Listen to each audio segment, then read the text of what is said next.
The Season 1 of Squid Game introduces a down-on-his-luck chauffeur named Song Ji-hun, who is divorced, estranged from his daughter, deeply in debt to some dangerous loan sharks, and resorting to stealing money from his own mother to fuel his gambling addiction.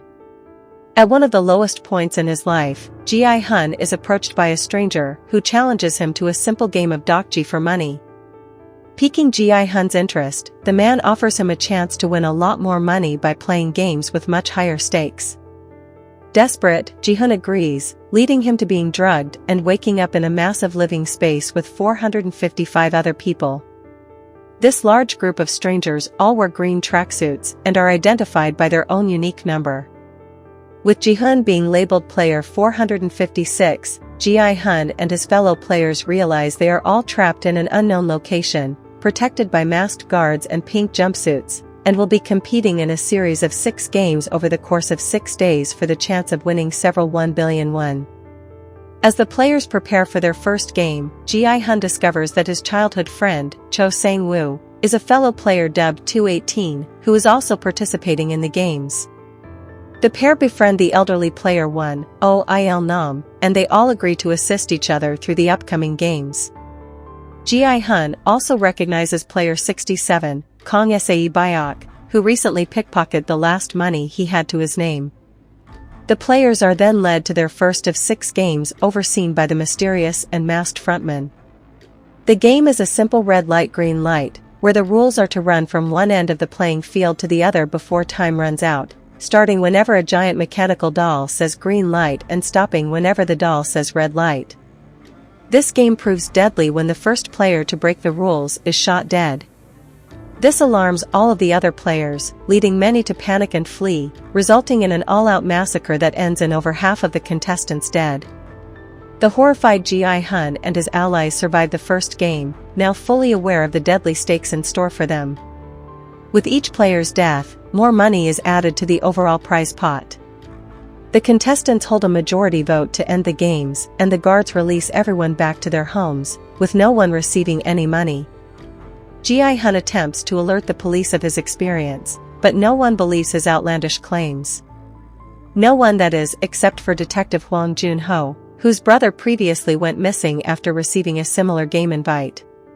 Despite the horrific dangers of the game, Ji-hun and most of the other players realize that winning the massive grand prize is the only solution to their life problems and willingly choose to re-enter the game.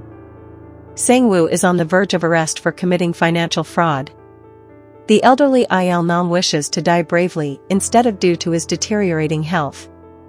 And Sae Byok wants to help get her family out of North Korea. Detective Jun-ho secretly infiltrates the games by posing as a guard and discovers the competition is being played on a remote island. While observing the guards behind the scenes, he discovers they are harvesting the organs of deceased players and selling them on the black market. Jun-ho also discovers that these deadly games have been played for over 30 years and that despite his continued disappearance, Jun-ho's brother-in-law was actually a previous winner.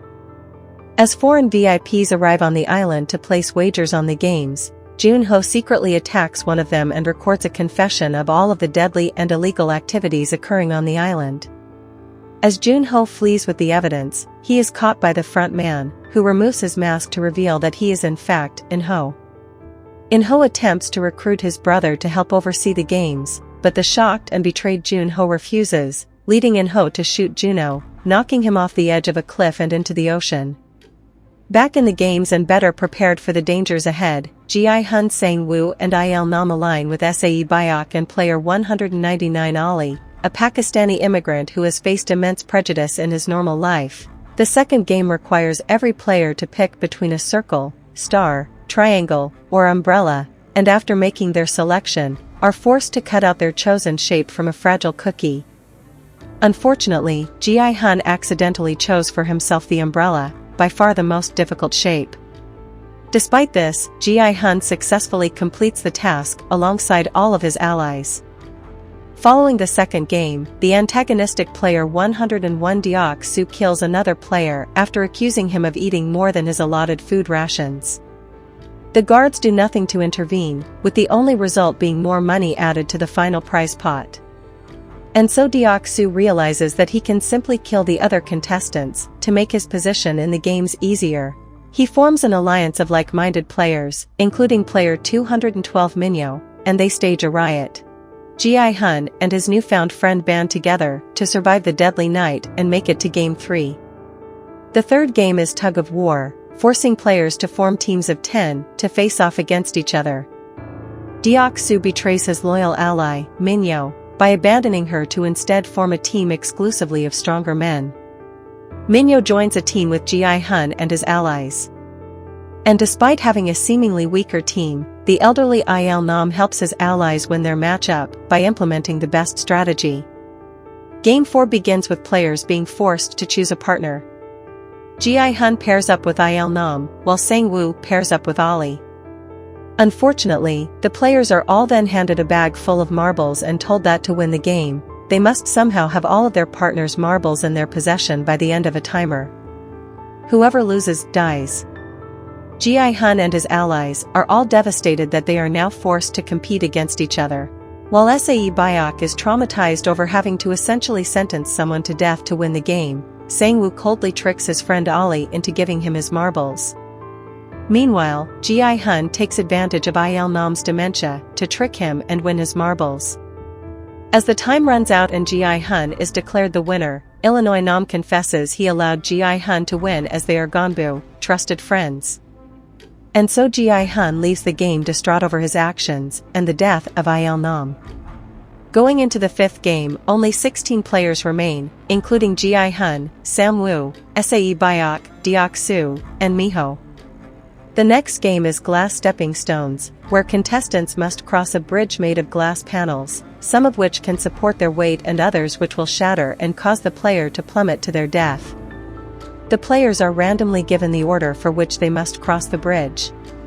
And after seeing countless players in front of him fall to their deaths, Deok-soo refuses to advance, ordering players to pass him and risk their own lives to reveal the correct path, or they will all die when time runs out. Still bitter over being abandoned by Deok-soo, Minyo chooses to sacrifice herself to grab onto Deok-soo and cause them both to fall to their deaths.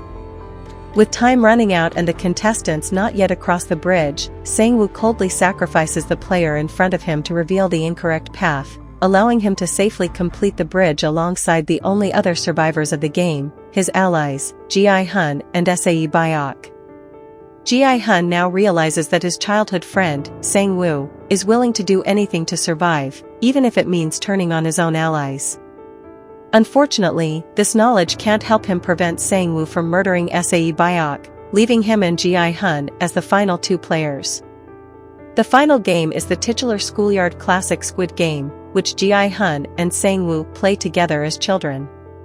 Ultimately, Ji-hun defeats Sang-woo, but doesn't want his friend to die and instead begs for them both to forfeit the money and leave together alive and well.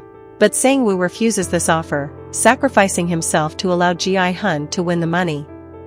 Ji-hun returns home to find that in his absence, his mother has died. 1 year later, Ji-hun is a wealthy man, but heavily traumatized by all he has gone through, leading him to refuse spending any of his winnings. Ji-hun is then invited to meet with Il-nam, shockingly having survived the games, though now on his deathbed. As Il-nam reveals that he's, in fact, the game's original creator, founded to entertain bored wealthy people like himself, he also offers Ji-hun a new wager based on human decency. Will a single passerby help a drunken stranger before the stroke of midnight? Ji-hun accepts the wager and is relieved to see the drunk being offered assistance. As Il-nam witnesses his loss, he succumbs to his illness and dies. His faith in humanity now restored, Ji-hun rescues Sae Byok's orphan brother and places him in the care of Sang-woo's mother, giving them both portions of his winnings to live securely with. As Ji-hun prepares to finally visit his estranged daughter in the hopes of reconciliation, he witnesses a stranger being recruited to play the next iteration of Squid Game. Ji-hun then abandons his plans to visit his daughter and instead chooses to infiltrate the new game and stop the vicious cycle of violence. Here ends the drama. Don't forget to hit the like and subscribe button and check out our other selection of recaps.